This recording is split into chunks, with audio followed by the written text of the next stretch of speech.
What has actually always lighted my fire is knowledge.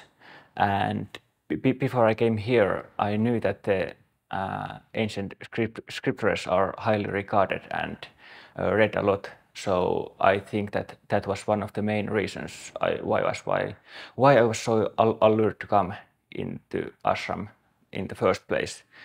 However, studying in this traditional way with Bhagavan was actually a little bit bitter thing for me because my modern and analytical mind had used to thinking that knowledge is some set of facts that we can induce from information, and after we have memorized this set of facts, we can take a test, and then I can flex how smart I am.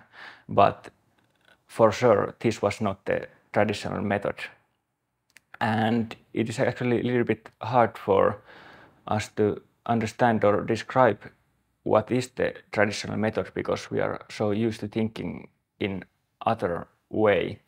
But one good way could be that understand it is that we are trying to drop our false knowledge or ignorance, and by cultivating ourselves with practice.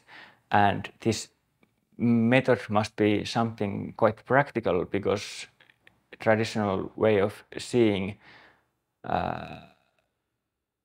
our mind is that the beliefs or how we understand things are not in our metacognitive processes or our conscious mind, but they are actually in our deeper levels of mind. And these deeper levels of mind cannot be accessed through mere intellectualization.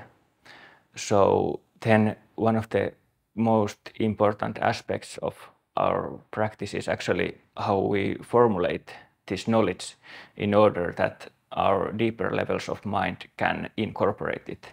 And with this, for example, the ancient scriptures are no longer like these intellectual brain teasers, but they are actually an expression of deeper knowledge that goes straight into our souls. And also, for example, the conversations or satsangas are also really important because with them we can share our knowledge and hear from others. So in that way we are no longer locked in our heads and forming echo chambers.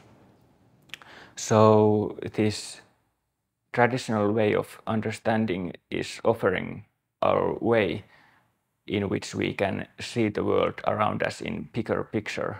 And once we start to drop this ignorance, we start to embody wisdom, and this is actually knowledge of who we truly are in a deeper sense. And because of this self-knowledge, we start to see the world around us in a different way and express freely.